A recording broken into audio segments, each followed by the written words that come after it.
Teman-teman, shalom semua. Kita sama-sama mau lihat Alkitab kita.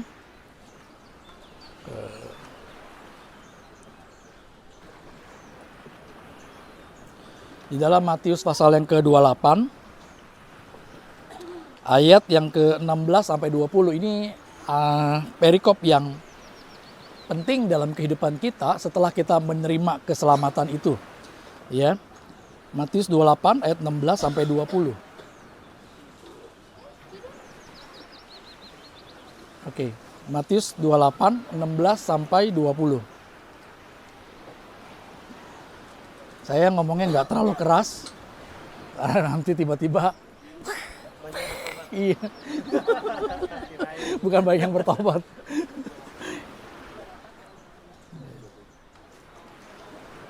Iya. Oke, sudah ya. Saya akan baca ayat yang ke 16 dan teman-teman bisa baca ayat yang 17 dan berikutnya kita berganti-gantian. 16 saya dulu. Dan ke-11 murid itu berangkat ke Galilea, ke bukit yang telah ditunjukkan Yesus kepada mereka.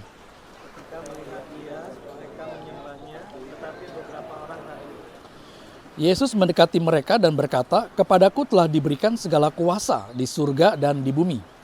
Karena itu pergilah, karena semua bangsa begitu, dan baptislah mereka dalam nama Bapa dan Anak dan Roh Kudus. Dan ajarlah mereka melakukan segala sesuatu yang telah kuperintahkan kepadamu. Dan ketahuilah, aku menyertai kamu senantiasa sampai kepada akhir zaman." Jadi teman-teman semua, setelah kita menerima Kristus sebagai Tuhan dan Juru Selamat, ini adalah sebuah amanat agung yang penting buat setiap kita. Untuk kita bisa mengerti, untuk kita bisa melakukan dalam kehidupan kita. Nah, kadang-kadang justru ayat yang penting ini malah terabaikan, malah ayat yang penting ini terlupakan. Kenapa? Karena kita terlalu sibuk dengan kegiatan-kegiatan, karena kita terlalu sibuk dengan kepentingan-kepentingan yang kita lakukan dalam kehidupan kita. Yang menarik adalah begini teman-teman semua. Waktu ayat ini diberikan kepada murid-murid, maka kalau kita mau melihat ke belakang, ada begitu banyak pesan yang Tuhan berikan sebenarnya. Bukan Tuhan Yesus, tapi Allah berikan kepada tokoh-tokoh yang ada di dalam Alkitab. Yang pertama begini, waktu Allah menciptakan langit dan bumi, menciptakan Adam dan Hawa, maka Allah berfirman kepada Adam dan Hawa, "Pergilah, beranak cuculah dan penuhilah bumi." Kemudian waktu Allah bertemu dengan Abraham, Allah juga berkata kepada Abraham, "Pergilah dari tanah yang Ur Kasdim dan kemudian ke sebuah tempat yang akan kutunjukkan kepadamu." Kemudian ada lagi waktu Allah mendatangkan air bah. Pesan datang juga kepada Nuh. Pesannya apa? Beranak cuculah dan penuhilah bumi lagi. Kemudian kepada Daud, Tuhan sendiri berkata dalam Mazmur 71 ayat 14, firman Tuhan bilang begini, "Juga sampai masa tuaku dan pulih rambutku ya Allah, janganlah meninggalkan aku supaya aku," kata Daud, "memberitakan kuasamu kepada angkatan ini, keperkasaanmu kepada semua orang yang akan datang." Keperkasaan Tuhan kepada semua orang yang akan datang. Artinya mau yang sekarang, generasi sekarang, maupun generasi yang akan datang. Jadi artinya, perhatikan begini, ini penting banget. Jadi waktu Allah sudah menyelesaikan segala sesuatu dalam ciptaan kepada Adam, dia menyampaikan pesan ini. Kepada Abraham ketika dia mau memulai sesuatu dan meminta generasi daripada Abraham untuk menggenapi apa yang Tuhan rancangkan, maka dia memerintahkan sesuatu, menyampaikan sesuatu. Kepada Nuh dia menyampaikan sesuatu, kepada Daud dia menyampaikan sesuatu, dan kepada Israel juga dia menyampaikan sesuatu. Kalau kepada Israel, ada yang bisa tebak apa? Ada yang bisa kasih masukan, pandangan? Pesan apa yang Tuhan sampaikan yang kurang lebih mirip-mirip sama seperti yang tadi?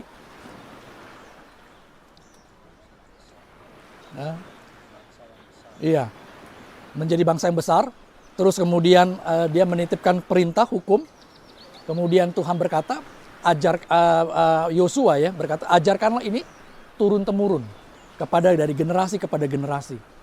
Jadi artinya ada sesuatu yang menjadi message penting buat setiap orang percaya untuk kita bisa sikapi sama-sama, yaitu bagaimana kehidupan kita tidak ditentukan untuk dinikmati oleh diri kita sendiri. Jadi kita hidup di muka bumi ini tidak untuk diri kita sendiri. Selalu segala sesuatu yang Tuhan berikan dalam kehidupan kita, Tuhan selalu mau supaya ada sesuatu yang sudah kita terima dari Tuhan, kita bagikan kepada orang-orang. Nah, persoalannya orang-orang ini siapa? Orang-orang ini siapa? Orang-orang ini berbicara banyak. Orang-orang ini bisa berbicara mengenai keluarga kita.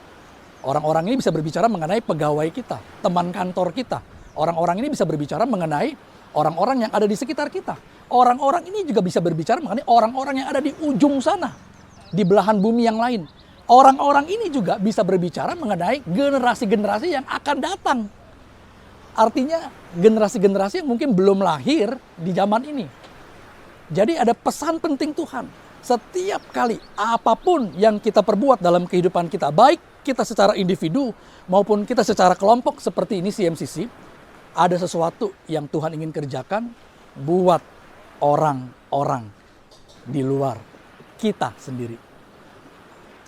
Either kita secara personal, pribadi, maupun kita secara berkelompok.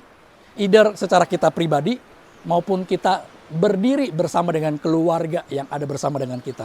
Pasangan kita dan putra-putri kita.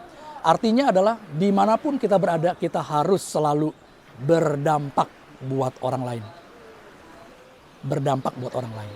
Nah, ini luar biasa. Teman-teman, kisah perikop ini di mana Yesus membagikan sebuah perintah amanat agung sama bobotnya dengan perintah yang Allah berikan kepada Musa ketika Allah memberikan 10 perintah Allah. Yesus di Bukit Galilea, Musa di Gunung Sinai. Oke? Ini agak ditangkap ini karena semacam ada semacam kesamaan. Waktu bangsa Israel sebelum mereka menuju ke tanah Sinai, Gunung Sinai, dan menerima 10 perintah Allah, mereka berada di Refidim. Ingat baik-baik ya, ini Musa, ini Yesus. Israel dan Musa berada di Refidim sebelum mereka tiba di Gunung Sinai. Ya, ini Gunung Sinai ini ya, tengah-tengah ya. Mereka di Refidim. Refidim itu apa? Refidim itu tempat yang artinya adalah tempat yang memberikan kenyamanan. Refidim artinya tempat istirahat. Ya, Refidim. Tempat nyaman, tempat istirahat. Sinai, Gunung Sinai berbicara mengenai apa? Gunung Sinai berbicara mengenai kemuliaan Tuhan. Gunung Sinai berbicara mengenai kemuliaan Tuhan. Gunung Sinai berbicara mengenai pembebasan. Gunung Sinai berbicara mengenai kelepasan. Itu Gunung Sinai. Oke? Di mana orang-orang yang datang dengan segala pergumulan, mereka datang kepada Gunung Sinai, mereka akan mendapatkan kelepasan. Mereka akan mendapatkan pembebasan. Oke? Sampai sini ngerti ya, paham ya? Yesus di Galilea. Yesus di Galilea. Sebelum murid-murid tiba di Galilea. Galilea berarti di sini ya. Ini kan Musa ke sini, Yesus saya bawa ke sini juga. Dan murid-murid. Kalau Gunung Sinai itu adalah perjanjian lama, maka Bukit Galilea itu adalah perjanjian barunya. Nah, sebelum mereka tiba di Galilea, mereka adanya di mana? Mereka berada di yang namanya Emmaus atau di Yerusalem. Ada kesamaan penting di sini. Kalau tadi Refidim berbicara yang tempat nyaman, artinya mereka mendapatkan air di Refidim.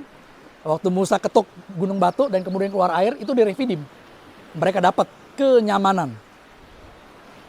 Murid-murid zaman Yesus, mereka adanya di Emmaus. Emmaus itu berbicara mengenai air hangat. Emmaus itu berbicara mengenai kenyamanan. Tempat beristirahat. Bukan sebuah kebetulan. Dua tempat yang berbeda, tapi punya dua makna. Punya satu makna yang sama. Dua tempat yang berbeda, punya satu makna yang sama. Yaitu kenyamanan.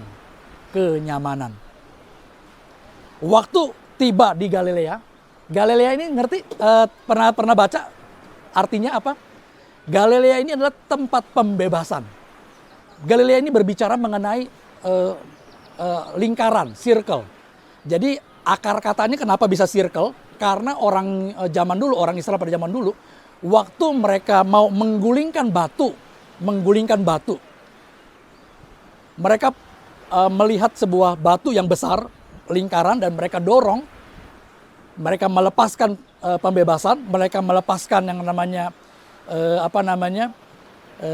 kepenatan, mereka perlu mendorong batu, memindahkan itu, pembebasan. Dan ini yang luar biasa. Jadi waktu berbicara mengenai Galilea, lingkaran, ini berbicara mengenai sebuah beban yang digelindingkan, didorong, dan dipindahkan. Beban yang didorong, dipindahkan. Jadi ada kesamaan lagi antara Galilea dengan yang namanya Gunung Sinai, yaitu pembebasan. Kepentingannya buat kita apa? Kadang-kadang teman-teman, kita itu berada di Refidim ini. Kita diam di Refidim ini. Kita merasa nyaman di Refidim. Kadang-kadang di Perjanjian Baru, kita juga adalah orang-orang yang nyaman di Emmaus, nyaman di Yerusalem. Yerusalem nyaman di sebuah kota yang penuh dengan damai, ketentraman. Yerusalem itu kan ketentraman. Kita damai. Tapi kita lupa bahwa Tuhan perlu mendorong kita tiba yang namanya di Gunung Sinai atau yang namanya di Bukit Galilea. Tujuannya apa? Tujuannya adalah supaya kita menjadi orang-orang Kristen yang berdampak, yang menggulingkan batu, menggelindingkan batu, melepaskan orang-orang dari yang namanya keterikatan. Karena tiap-tiap orang hidupnya mungkin saja belum benar-benar dilepaskan dari namanya belenggu dosa. Nah, siapa itu belenggu dosa? Orang-orang yang terikat dengan belenggu dosa ini adalah bisa jadi pasangan kita. Orang-orang yang terikat dengan belenggu dosa bisa jadi itu adalah orang tua kita. Orang-orang yang terikat dengan belenggu dosa bisa jadi itu adalah sahabat kita, keluarga kita yang lain, teman kantor kita.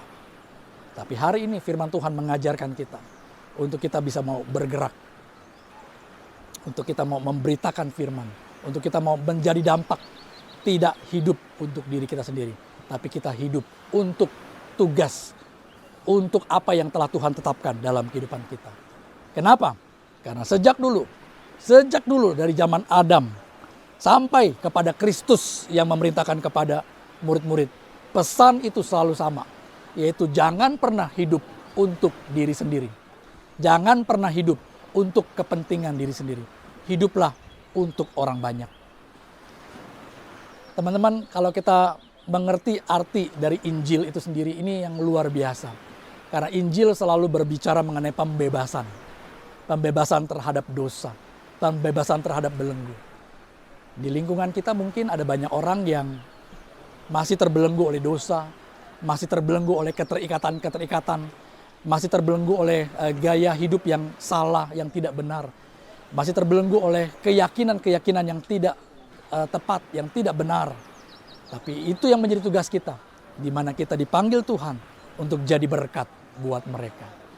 Nah, teman-teman, itu sebabnya kenapa CMCC concern sekali. CMCC concern sekali untuk kita semua bisa ke depan. Kita mulai banyak bergerak, mulai banyak mengajak orang-orang yang belum kenal Tuhan untuk mereka mau terlibat.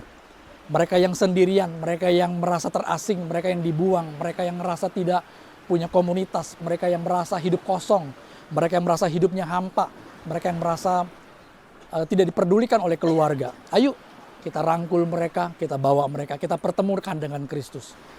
Ini bukan berbicara mengenai mereka terhisap dalam CMCC, tapi ini berbicara mengenai bagaimana Kristus bertahta dalam kehidupan mereka. Karena bisa jadi mereka bukan orang-orang yang tinggal di lingkungan Pluit.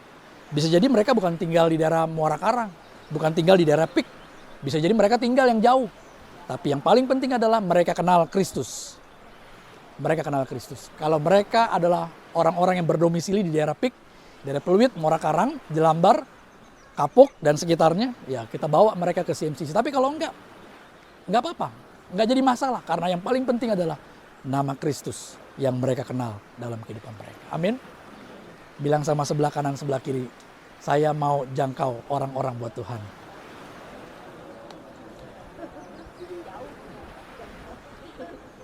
Ya, simple, teman-teman semua simple.